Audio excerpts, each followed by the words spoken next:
Baik, selamat pagi, salam jumpa kembali, salam sejahtera, Assalamualaikum warahmatullahi wabarakatuh. Dan Shalom.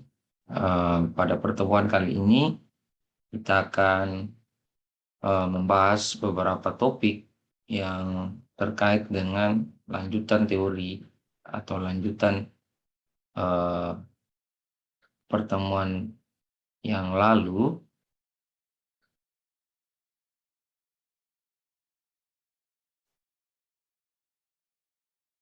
yang harusnya kita kuasai atau kita miliki untuk memperlengkapi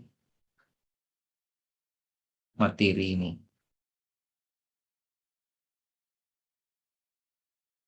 Ya, sekedar informasi juga bahwa di dalam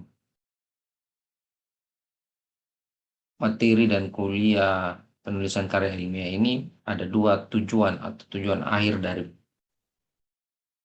mata kuliah penulisan karya ilmiah itu adalah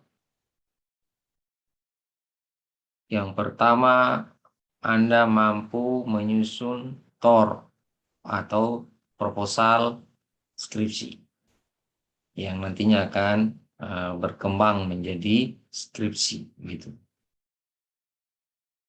Yang kedua adalah Anda mampu menghasilkan publikasi ilmiah dalam bentuk paper atau karya ilmiah yang terpublikasi di jurnal-jurnal. Jadi ada dua nanti ya, ada menghasilkan proposal yang siap dipresentasikan, baik lisan maupun poster.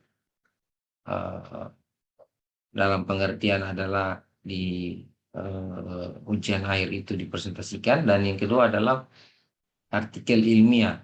Nah, sebelum sampai ke sana, pada pertemuan kali ini kita coba akan kembali membahas lanjutan materi yang lalu, yaitu teknik pemilihan uji hipotesis dan statistik. Lalu kita masuk ke bagaimana menuliskan hasil penelitian itu, juga membahas serta menyimpulkan dan memberikan rekomendasi. Nah, kita masuk kepada lanjutan pada pertemuan yang lalu. Itu sudah sempat saya singgung bahwa memilih uji statistik itu sangat penting karena bisa saja metode penelitian kita ataupun desain yang kita pilih itu kita anggap sudah tepat, tetapi pada saat kita mengajukan hipotesis dan mengujinya itu keliru karena statistik ujinya juga keliru. Nah, ada beberapa hal yang perlu dipahami dalam pemilihan uji statistik ini. Yang pertama adalah kita mampu mengidentifikasi variabel-variabel kita itu skala datanya apa. Ya, dalam ranah penelitian kuantitatif, ya kan, atau dalam setiap penelitian ilmiah ada 4 skala yang selalu digunakan, yaitu nominal, ordinal, interval, dan rasio. Nah, keempat skala ini itu selalu ada di dalam setiap variabel penelitian kita. Jika kita menggunakan metode yang kuantitatif, ya kan. Kalau yang kualitatif bisa jadi itu tidak atau seringkali juga diabaikan terkait dengan pemilihan skala atau hanya sekedar diketahui saja. Nah, saya lanjutkan. Nah, 4 skala ini menentukan ke arah mana kita. Kalau skala kita itu adalah nominal dan ordinal, maka kita masuk pada ranah non-parametrik statistik. Tetapi kalau skala variabel kita itu adalah interval dan rasio, maka masuk ke ranah statistika parametrik. Saya ulangi, Dalam setiap variabel penelitian kita itu ada 4 skala, yaitu nominal ordinal yang masuk pada statistika non-parametrik, dan interval rasio yang masuk pada statistika parametrik. Oke, jadi identifikasi dulu skala kita, jenis data, dan juga skala variabel. Ya, itu yang penting supaya kita paham, kita masuk pada ranah parametrika atau non-parametrik. Nah, yang kedua, yang penting juga adalah apakah tujuan analisis kita itu bentuknya. Ya, dalam ranah penelitian atau metode penelitian hanya ada dua tujuan analisis atau tujuan dari setiap penelitian, yaitu dalam uji statistik itu ada yang namanya komparasi atau perbandingan atau uji beda. Dan yang kedua ada yang namanya korelasi atau pengaruh. Ya, jadi bisa dipahami ya. Hanya ada dua tujuan analisis kita, yaitu komparasi dan korelasi. Teman-teman harus memahami untuk penelitian psikologi yang kuantitatif itu lebih diarahkan ke korelasi atau pengaruh. Saya ulangi, teman-teman yang di psikologi, adik-adik itu lebih banyak diarahkan ke tujuan korelasi dan pengaruh dibanding yang komparasi dan perbedaan. Prinsipnya secara filosofi bahwa penelitian psikologi itu lebih kepada multifaktorial dan lebih ke arah sebab akibat.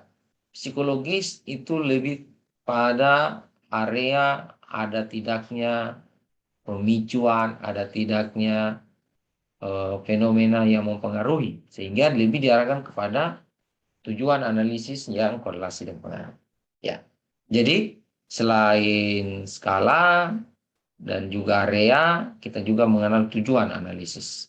Nah, teman-teman, adik-adik harus perhatikan di dalam memilih uji statistik, selain kita mengenal ada dua area ini, parametrik dan non-parametrik, kita juga harus mengetahui tujuan, dan di dalam tujuan itu, coba adik-adik perhatikan, jika area kita itu adalah data kita adalah skalanya interval rasio, dengan tujuan analisis kita adalah komparasi, maka inilah uji statistik yang akan teman-teman ada dipakai, yaitu uji T satu sampel, uji T data berpasangan, independen t-test, kemudian ANOVA sampel.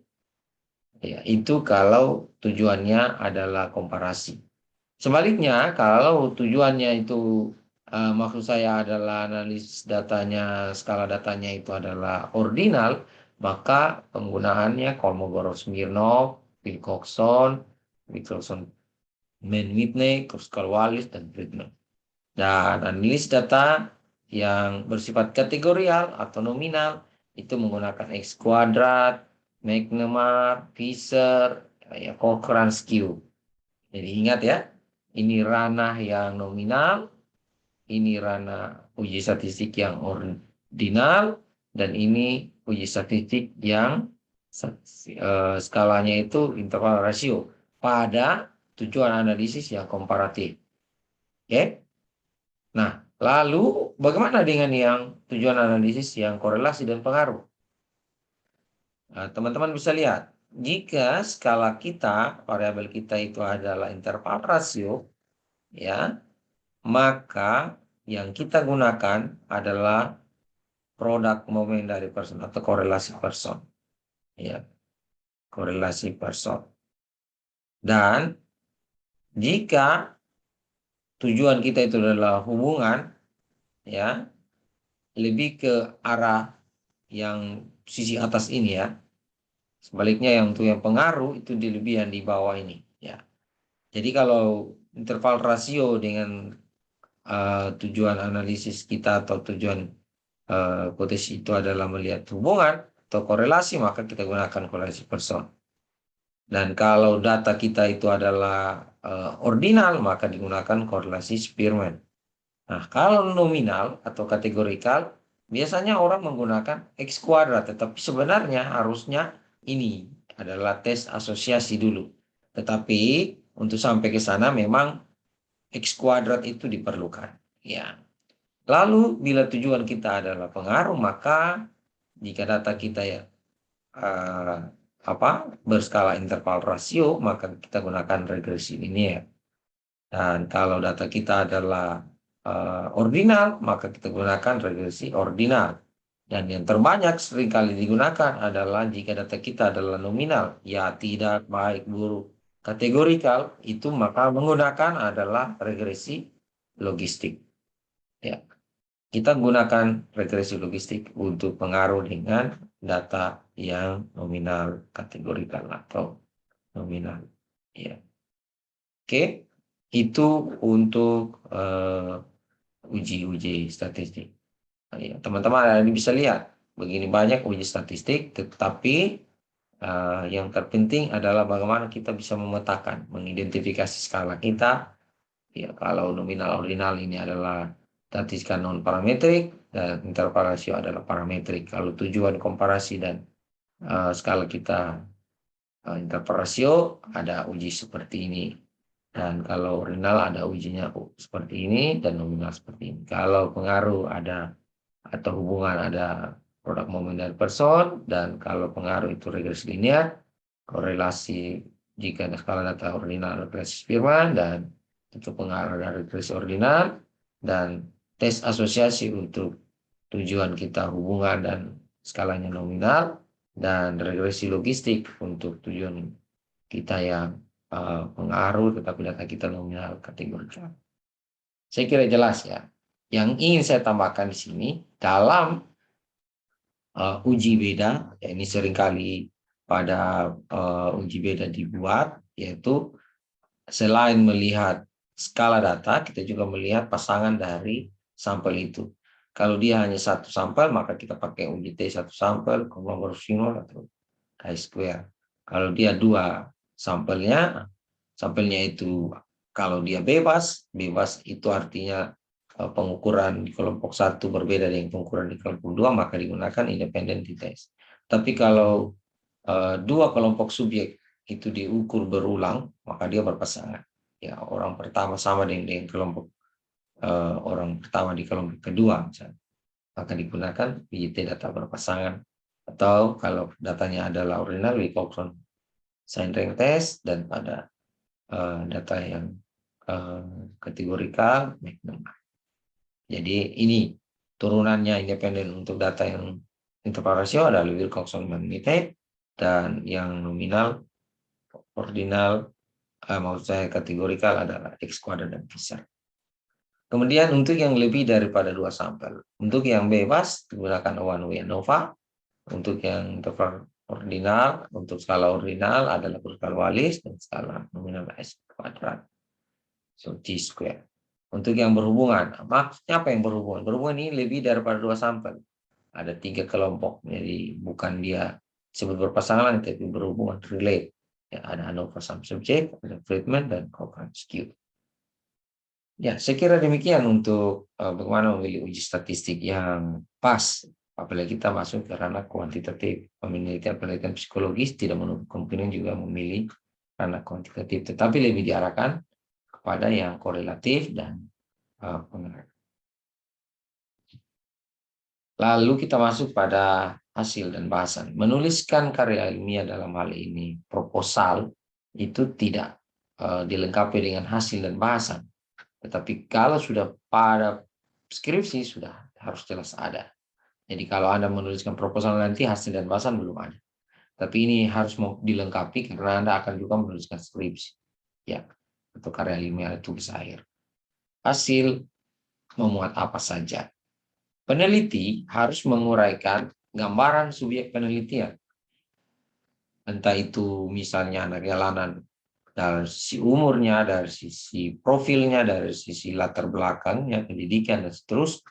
Lalu mendeskripsikan data. Nah, di dalam hasil itu dideskripsikan data. Ya, lalu analisis data disampaikan di dalam hasil itu. Kemudian jika ada notifikasi yang menggunakan rumus-rumus statistik, itu juga harus disampaikan, harus dituliskan di situ. Artinya bahwa hasil betul-betul menggambarkan apa yang sudah dilakukan dalam pengumpulan data dan pengolahan data serta manajemen datanya. Yang berikutnya adalah deskripsi data ini dapat dilengkapi dengan narasi, dapat dilengkapi dengan tabel, grafik, gambar, dan juga diagram. Diagram sekarang itu ada banyak ya, bisa ya bermacam-macam sesuai dengan taraf atau rasa seni kita ya. Yang diberi keterangan yang jelas, tabel, grafik, gambar, diagram itu harus penulisannya harus sesuai dengan aturan dan panduan yang ada.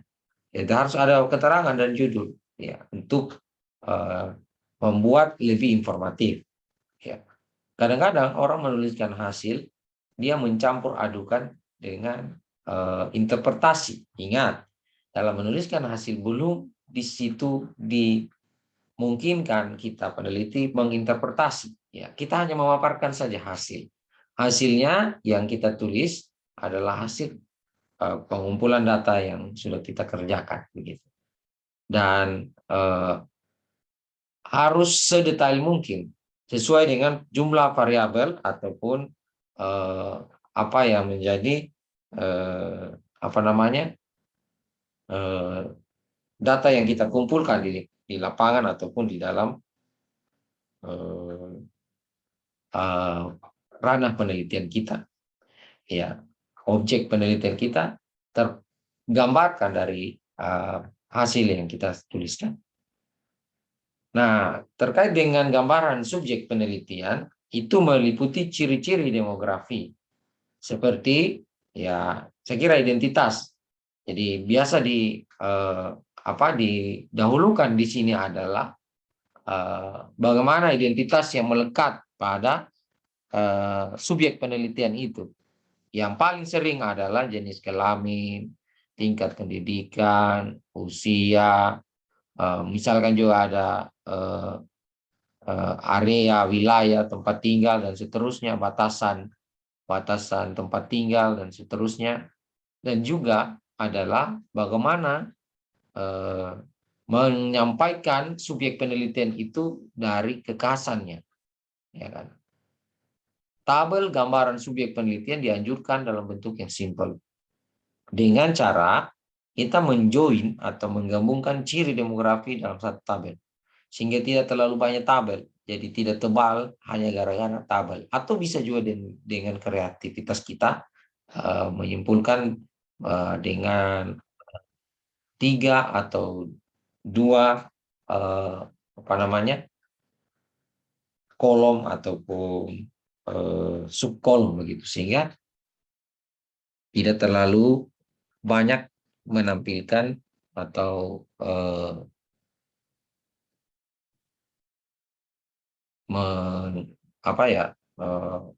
tidak perlu banyak halaman untuk menjelaskan subjek penelitian kita.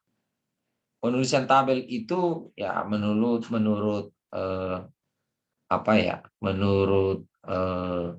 panduan penulisan kita ada di bab 4 kalau saya tidak salah, di bab panduan penulisan. Itu merujuk kepada versi apa ya, Association Psikologis Amerika Style begitu. Nah, di dalam penulisan hasil analisis deskriptif kita memberikan gambaran yang nyata, gambaran yang real terkait dengan rata, median, modus, dan juga kategorisasi. Ya, tetapi tidak harus disampaikan di situ hasil perhitungan minnya berapa dan tidak, tapi kita narasikan ya per variabel yang kita pakai atau yang kita ulas. Lalu di dalam hasil juga kita mengungkap uji hipotesis yang ada. Ya, dalam subbab diuraikan hasil penelitian yang mengacu pada hipotesis ya yang kita ajukan. Umumnya, pada penelitian-penelitian psikologi, analisis yang menggunakan multiple regresi itu paling tidak meliputi beberapa hal. Yang pertama, penyajian S-square untuk mengetahui bervariasinya variabel dependen yang disebabkan atau dideterminasi oleh variabel independen yang kita teliti. Jadi R square itu untuk menggambarkan berapa variasinya dependen variabel yang disebabkan oleh semua independen variabel yang diteliti. Contoh kasus, kalau kita mau melihat pengaruh kinerja karyawan rumah sakit, ya itu mungkin dia menjadi dependen variabel. Sementara independen variabelnya mungkin masa kerja, mungkin tingkat pendidikan, pengalaman, penghasilan, dan juga motif misalnya. 5 independen variabel ini dan 1 dependen variabel itu kita harus sajikan R square. Ya, R square itu kalau dalam analisis statistik itu akan muncul pada output nanti kalau kita menuliskan, atau secara manual itu mengarah kepada besarnya sumbangan kelima misalnya independen variabel ini, pengaruh atau korelasinya terhadap perubahan yang terjadi pada dependen variabel. Kemudian penyajian koefisien regresi masing-masing independen variabel terhadap dependen variabel beserta signifikansinya. Koefisien regresi ini akan mengindikasikan berapa besarnya aktivitas, berapa besarnya kenaikan atau pengaruh dari masing-masing dependen variabel terhadap dependen variabel. Dan juga kita akan mengetahui apakah dia signifikan. Biasanya yang kita gunakan adalah angka P signifikan yang kita pakai 0,05 signifikansi level kita. Jadi di situ akan tertera pada output. Kemudian penyajian proporsi varian masing-masing independen variabel terhadap dependen variabel beserta signifikansinya. Ya, itu juga penting pada saat kita menggunakan ini, sekali lagi kalau digunakan multiple regresi atau regresi berganda. Nah, kalau kita maju lagi, kalau kita sudah selesai menuliskan hasil dan bahasan, kita akan masuk pada simpulan. Sebelum saya lewati, pada saat kita menuliskan bahasan yang harus kita utarakan di dalam bahasan itu adalah kaitan antara fakta. Ini dicatat baik-baik. Kaitan antara fakta, ya, kemudian teori-teori yang dirujuk dalam daftar pustaka, ya kan? Itu harus kita tuliskan. Fakta itu hasil yang tadi, apa hasil yang kita dapatkan, ya kan? Kemudian kita tambahkan komentar, tambahkan redaksi, tapi ingat jangan mencuplik lurus-lurus, harus diparafrase dari referensi-referensi. Jadi ada fakta, ada teori yang dirujuk atau referensi dari bab 2, ya harus jelas ini. Dan ada opini. Ya, saya kasih 3 gambar seperti ini supaya Anda ingat. Ada fakta, ada teori, ada opini. FTO. Fakta itu apa? Dalam bahasan, ya, ini belum masuk ke kesimpulan. Saya mundur dulu 1 langkah. Ya. Masih kepada hasil. Dalam fakta itu kita ungkap hasil-hasil, ya kan? Tetapi bukan menyalin ulang hasil. Ya, menyederhanakan dalam pembahasan itu kita menyederhanakan hasil kita. Di situ kita berhak untuk menginterpretasi, tapi ya saya ungkapkan dulu faktanya. Kemudian kita rujuk teorinya yang mendukung. Per variabel ini, ya, saya jelaskan ini per variabel penelitian kita. Lalu di bagian akhir barulah kita menyampaikan interpretasi dan opini. Jadi fakta, teori atau referensi, dan juga opini. Opini itu adalah pernyataan interpretatif dari peneliti yang apa? Yang diperkuat oleh fakta yang ada per variabel, referensi yang mendukung, dan kenyataan begitu, eviden. Jadi opini yang ada itu jangan terlalu panjang. Dia bisa membuktikan hipotesis atau hipotesisnya itu adalah diterima atau ditolak, itu harus disampaikan di situ. Dan ada data-data pendukung, ada referensi-referensi pendukung.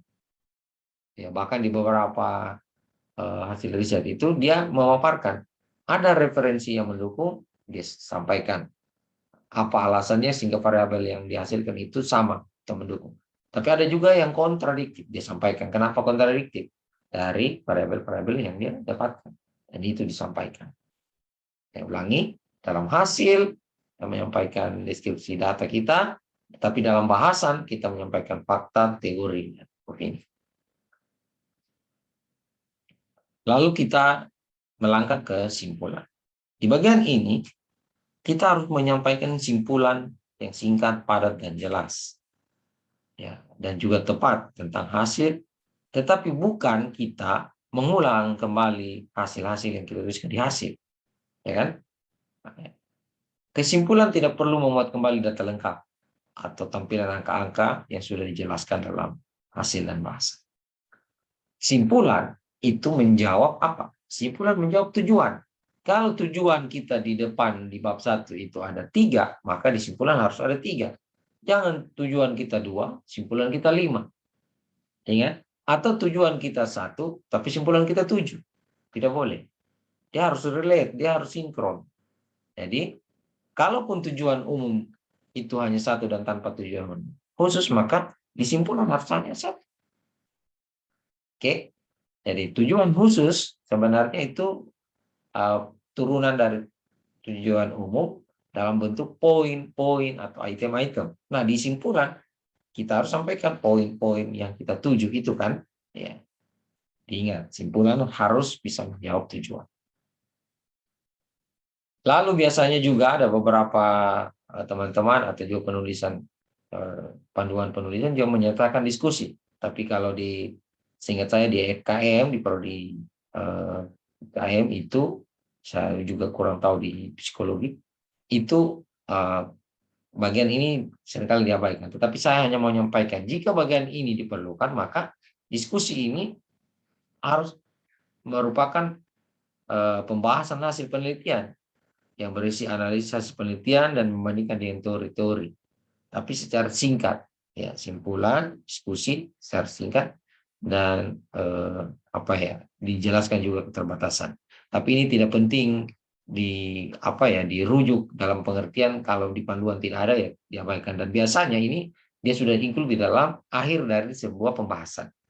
Ya, di penulisan ilmiah kita, akhir di sebuah pembahasan itu juga diungkapkan keterbatasan penelitian. Ya, dalam yang sering kali hanya adalah 2, yaitu simpulan dan saran. Kita masuk ke saran. Saran ini sifatnya teoritis dan praktis. Ya. Saran biasanya menjawab manfaat yang di depan. Manfaat di bab 1 maksud saya. Saran teoritis merupakan saran yang terkait dengan penelitian lebih lanjut berdasarkan hasil penelitian dan keterbatasan. Sedangkan saran praktis, saran yang bersifat operasional. Tapi ingat, harus sesuai dengan variabel yang kita ulas. Jangan sampai kita menyarankan yang lain, padahal di variabel atau temuan yang kita dapatkan lain. Ya, saran praktis ini dapat diberikan kepada pihak-pihak yang berkepentingan terkait dengan hasil penelitian. Saya kira jelas. Nah,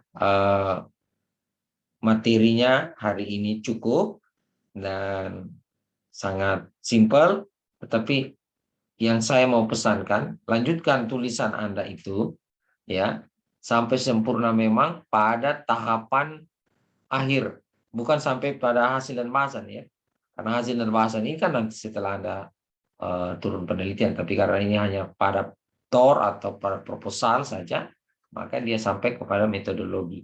Jelaskan baik-baik di metodologi itu, bagaimana populasinya, sampelnya, besar sampel, kemudian cara-cara pengumpulan datanya, data yang mau dikejar bagaimana, kemudian hipotesisnya bagaimana, ya, lalu dilengkapi juga dengan dalam TOR itu biasanya time schedule, ya harus ada. Jadi sekira itu saja. Yang belum jelas nanti kita akan saya buka, silakan Anda menuliskan di kolom komentar dan bisa Anda juga japri kalau ada hal-hal yang mau diskusikan. Saya minta maaf kalau tidak langsung direspon, tapi tetap kalau misalnya saya dalam waktu Anda berdiskusi itu saya lupa, tolong di SMS atau di WA ulang begitu.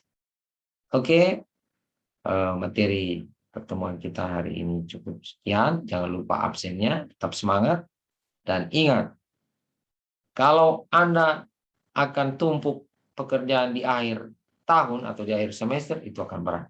Tulislah, sekali lagi tulislah satu hari satu lembar apa yang ada yang.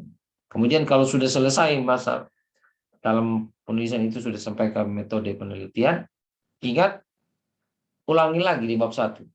Harus sinkron bab 1, bab 2, bab 3, ya kan?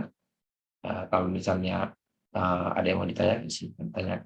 Dan ada lagi satu pekerjaan, yaitu artikel ilmiah. Nanti di pertemuan berikutnya ya saya bahas.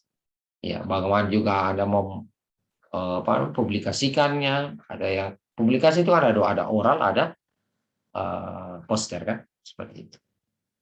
Baik, saya kira untuk hari ini cukup. Kalau ada yang mau bertanya, saya persilakan dalam kolom komentar. Saya minta maaf tidak bisa saya langsung menyampaikan karena satu dan lain hal hari ini, tepatnya 2 hari dalam Kamis dan Jumat ini, FKM lagi mengadakan log karya untuk kurikulum yang baru untuk diaplikasikan di 2022.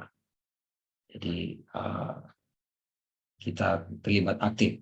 Jadi saya minta maaf, ini hanya melalui kanal ataupun media seperti ini.